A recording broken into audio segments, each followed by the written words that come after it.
E agora eu vou falar com o Galvão. Galvão, boa tarde, como é que você está? Boa tarde, Fabélia. Boa tarde aí a todos que nos assistem. E até parabenizar, logicamente, por esse teu programa, que é um sucesso realmente. Desde quando a gente te viu em alguns vídeos lá atrás, ainda eu digo que nós vamos conhecer essa mulher aí que está fazendo todo esse trabalho em prol do campo, posso dizer. E hoje tem o prazer já da gente se conhecer já há um bom tempinho, né, Fabélia? E ver você falar como você está falando agora aqui, divulgando aos quatro ventos. Como nós estamos falando primeiramente, que tem quem fala do agro porque ele não olha para a mesa dele todo dia que ele senta lá, porque está em cima daquela mesa de algum canto do interior saiu de certo modo, né? E também aí, Fabélia, agradecer a oportunidade que você tem nos dado várias vezes para a gente poder comunicar e falar. Agora, principalmente com o presidente da ProSoja Brasil, uma responsabilidade maior, porque antes era fácil até para Mato Grosso, que era o único estado, dizer, mas também com a imensa produção. Agora a gente tem que ter um pouquinho de conhecimento de todos os estados brasileiros, principalmente o que tange a produção de soja, né? E muito preocupado, sim, vendo aí os comentários, principalmente, se eu não me engano, acho que era André o nome dele, não anotei até, Fabélia, o nome do que fez o comentário agora. Rafael. Rafael, isso, Rafael aí comentando isso. E posso dizer com certeza que mesmo os Estados Unidos fazendo a maior safra histórica deles, não vai resolver o problema da baixa de estoque. Então, estamos aí num dilema a nível de Brasil, Conab divulgando um número que a gente acha que ele não chega na soja, não que nós não torcemos que ele chegue, que ele chegar nos 135 poucos milhões de toneladas, mas tomara que fosse isso até mais um pouco, porque a demanda mundial hoje por soja, e especialmente do milho, que hoje, a nível de Brasil, nós temos Abramilho, que isso que é a grande preocupação que o Rafael acabou de colocar aí. Não se sabe o que isso pode acontecer, não chove, nós estamos com o Paraná com um problema sério, gravíssimo, o próprio Mato Grosso do Sul, vocês aí, Goiás, nem nós aqui no Mato Grosso, que sempre falamos de uma safra sempre excelente, que graças a Deus, a semana passada choveu numa boa parte de Mato Grosso, choveu bastante, mas também ainda chuvas que eu vi lá na minha fazenda, tem uma área que não pegou chuva, as outras pegaram, a maioria pegou, graças a Deus. Ainda acho que acredito que Mato Grosso vai ter aí uma safra razoável. Não chega a do ano passado, com certeza, mas ainda com essas chuvas que vieram na semana passada, finalzinho aí de abril para início de maio, vai ajudar muito. Mas é preocupante essa situação, porque se tentaram esconder de toda forma que esse estoque estava enxugando demais, principalmente o milho. O milho é o produto mais essencial na produção das proteínas animais, porque o animal se sustenta comendo só milho, mas só proteína, por exemplo, seja da soja, o animal não tem como ele consumir ela pura, né? Uhum. E aí o aumento do consumo das carnes, principalmente o melhoramento de padrão de vida, especialmente dos asiáticos, falando mais propriamente da China, fez essa demanda pelo consumo e aumentou muito o consumo, e todo mundo escondeu que são 3 anos seguidos que nós estamos passando por problemas climáticos e a nível de mundo com quebras de safras. E agora culminou no problema grave aí que não se sabe como vai se manter esses animais. A alternativa de se usar outros produtos aí é muito pouco que tem no mercado. Até o próprio trigo, vamos colocar um trigo mais, dizer não de primeira, para você poder usar para ração animal, o próprio fala-se em sorgo, fala-se em milheto, mas todo mundo sabe que esse produto também, a oferta dele é muito pouca para poder suprir essas demandas. Então, hoje é bastante preocupante, sim, essa situação aí, principalmente para o produtor hoje de suínos e aves, que é o grande consumidor de todo 100% confinado, e coitado vai ser do consumidor que ele vai pagar esse preço lá no supermercado, porque vai deixar de se produzir muito. Já temos notícias aí que está desalojando muitos animais, muitas aves, muitos suínos, por conta justamente já do custo, que já não está fechando mais, o custo da ração em relação às aves, e agora com mais redução ainda de oferta, principalmente do milho. Eu acredito que um frango, 1 quilo de suíno, ele vai ficar muito caro. Aí o peixe também, que hoje é muito cultivado, muito criado a nível do Brasil, com rações nos mercados, vai ficar caro, infelizmente. Não era isso o objetivo nosso, mas quando você tem estoque regulador e não consegue se garantir, porque a gente sabe o massacre que nós levamos aqui a nível de Mato Grosso, principalmente nos preços do milho, há bem poucos anos atrás. Aí, vender milho de 10, 12 reais, onde o frete para levar embora desse milho custava 2 vezes o valor do milho para fazer chegar num porto. Eu me recordo bem desse período aí em que milho sendo comercializado a 10,40, 12,80, o produtor não tirava ali o custo de produção dele. E como você falou, esse problema não é do ano passado para cá, não é de uma safra. Tem 3 anos consecutivos de problemas e quando chega lá na ponta para o consumidor, ele acaba tendo uma visão equivocada, achando que é o produtor rural que está botando o preço, né, Galvão? Se tivéssemos essa capacidade e esse poder, eu vou te falar que nós não teríamos vendido milho de R$10 naquela época que não pagava custo, né? Porque você tem alguém que não consegue colocar preço no produto, nem da compra e nem de venda dele, porque aquela pergunta, as 2 perguntas básicas, quanto você quer e quanto você paga, é desse jeito que se trabalha. O que manda são as grandes empresas, porque de quem nós compramos todas são megas empresas, normalmente multinacionais, e quem nos fornece todos os insumos, os defensivos também são grandes complexos, e quem nos compra a nossa produção normalmente também são grandes complexos. Então eles fazem o preço de venda, fazem o preço de custo da produção no meio, nos cuidados dos tratos culturais, e também fazem o preço de venda.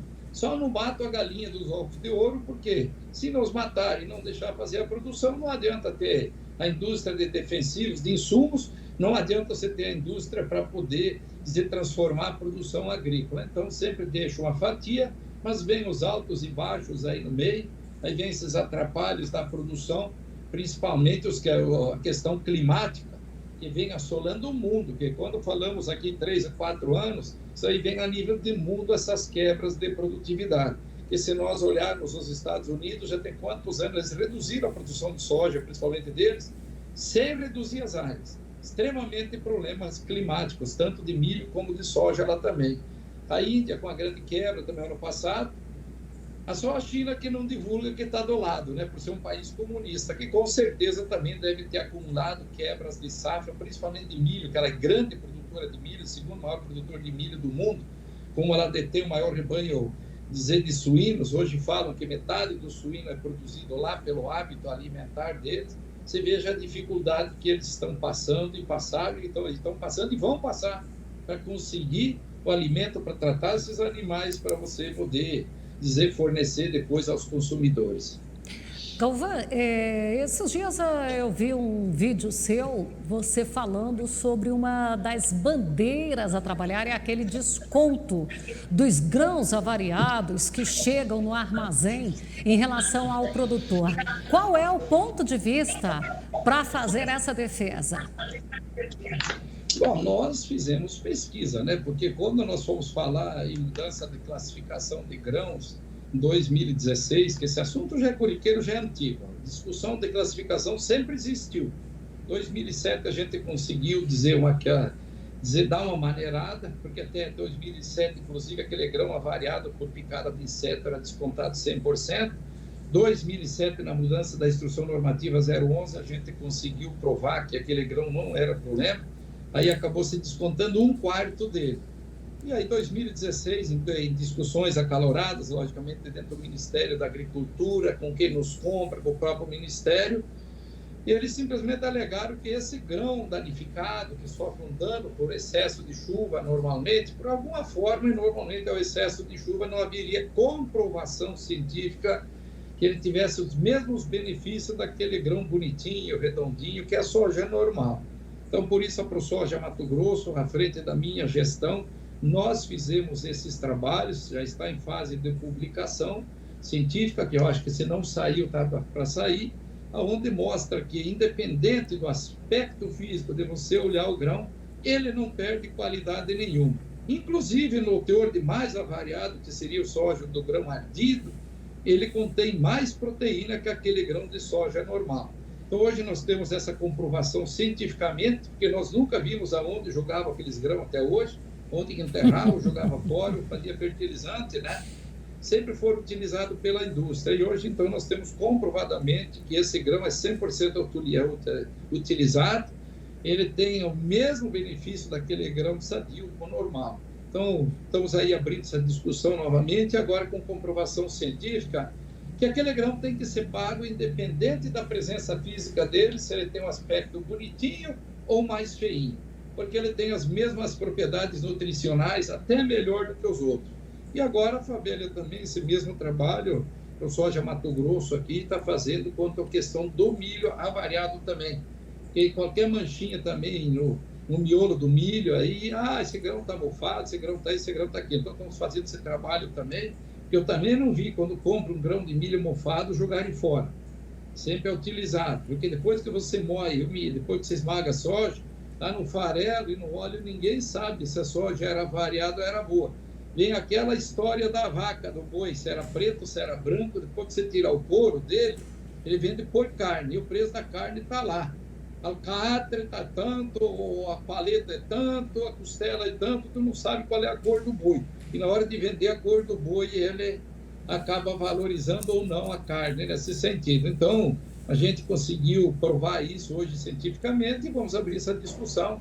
E com certeza que vão ter que nos pagar esses grãos, sim, porque são 100% aproveitáveis e hoje dão uma tolerância mínima de até 8% do chamado grão avariado, mas é um grão que mantém as mesmas propriedades, com 5% no ardido, no caso, em grão máximo, sabendo-se que tudo é aproveitado. Essa discussão já está em andamento no Ministério da Agricultura aí. Agora é a gente sentar, consensuar com quem nos compra, que eles são 100% utilizados. Tem cada história aí, Fabélia, que a gente acompanhou, fez, gravou, filmou, que soja padrão, soja bonitinho, redondinha, não dava padrão de exportação, o teor de proteína era muito baixo, tinha que correr no mercado achar soja avariada, porque ele tem teor de 4% a 6% a mais de proteína, quanto mais avariada essa soja, para poder misturar no meio do farelo de soja boa, para dar um nível mínimo aceitável para a exportação do farelo de soja. Então, você veja, e aí o cara te oferece metade do valor, ou até menos da metade, e se tu tiver contrato, eles querem levar tudo de graça, com certeza. Então, isso vai ser um embate grande, mas as empresas sabem que é utilizado, sabem que eles são úteis, sabem eles que têm as mesmas propriedades nutricionais que o próprio grão normal. Altera um pouquinho a acidez do óleo, na questão do ardido, mas isso com grão já acima de 20% do ardido. Você vê que eles têm a tolerância só de 5%. Para consumo humano, no caso, que hoje a Anvisa determina que até 1% de acidez no óleo, ele pode ser colocado no mercado para consumo humano. A partir disso, aqui teria que baixar o nível, né? Bom, e para a gente finalizar aqui, 15 de maio, todos os caminhos nos levam a Brasília. Com certeza, Fabélia, foi um chamamento do movimento verde-amarelo, pelo Brasil em si, onde convidou o setor agropecuário, que a gente também faz parte desse movimento, os que estão lá dentro, que já promoveram aqueles outros atos, aqueles outros manifestos 2018, 2019, o saudoso Fundo Rural, que não acaba nunca, né, Fabélia, aí. Mas esse ano o movimento nos chamou o produtor rural e a sociedade do modo geral. Então temos aí o apoio, de todas as AproSoja, a gente fez reunião com todos os presidentes, aí os sindicatos rurais aí junto, uma pena aí que são poucas as federações que quiseram entrar também da agropecuária, que representa, porque esse momento não é momento da gente reivindicar nada para setor nenhum. Muitos dos caminhoneiros estão junto aí, outros não querem vir, porque é o agro que está promovendo, não é. O agro está apoiando com certeza absoluta que é um movimento pelo Brasil, por nossa liberdade, pela liberdade das nossas gerações futuras que vêm aí. Já tem nossos filhos, temos nossos netos, nós que estamos um pouquinho mais avançados de idade, com mais experiência, e temos que pensar que o Brasil sempre foi um país que teve a liberdade do ir e vir, até de se expressar das pessoas, nós não podemos perder isso. Já temos exemplo aí do que está acontecendo na Argentina, pela troca de governo que teve lá. Venezuela, nós não precisamos mais nem falar, em Cuba, então dispensa. Coreia do Norte é onde existe esses países ditatoriais. A China a gente conhece, mas sabe que também tem suas reservas todas lá internas, que o cidadão tem pouca liberdade para se expressar. Por isso a gente está conclamando a sociedade num todo, para acabar com esses lockdown. Isso pegou muitos comércios, principalmente os pequenos e médios comércios. Todo mundo sabe o que aconteceu com isso. E queremos sim que os poderes, cada um trabalhe dentro da sua casa e constitucionalmente. que não usurpe do poder que existe, querendo aí passar por cima da Constituição, como a gente acompanhou várias vezes o nosso Supremo Tribunal Federal fazer isso.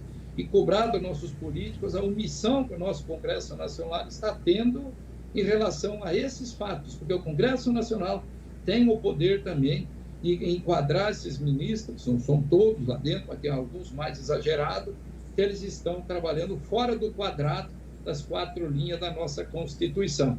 Infelizmente, não é o que nós gostamos de fazer. Sair para a rua para você protestar não é o nosso trabalho, não é o trabalho do comerciante, não é o trabalho até dizer de todos os segmentos da economia. Mas, infelizmente, a gente está vendo uma situação bastante preocupante, onde estão querendo nos tirar a liberdade do ir e vir, e com isso vai aos patrimônios, com isso vai ao Brasil.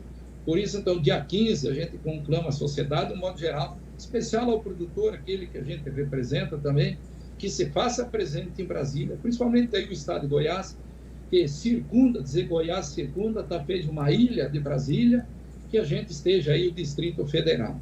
Ainda há pouco, o presidente ele participando de um evento, ele já disse que estará dia 15 prestigiando esse movimento, porque o movimento, inclusive, apoia algumas ações do presidente. O que banca a nossa economia hoje em dia? Temos os commodities, sim, parabéns a Tereza Cristina e a todos os agricultores do Brasil, e dizer-lhes que no dia 15 estarei com vocês aqui na Esplanada. Tenho certeza que não vou precisar de decreto.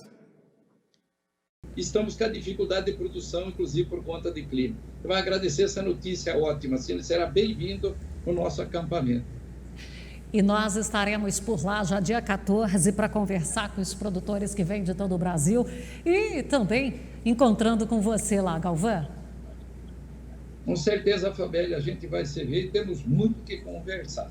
É compromisso da Sociedade Especial do Produtor Brasileiro. Vai ser à tarde o nosso manifesto, junto com o manifesto da Marcha da Família Cristã também, que vai estar junto também, ajudando esse manifesto, protestando sobre o que está acontecendo aí.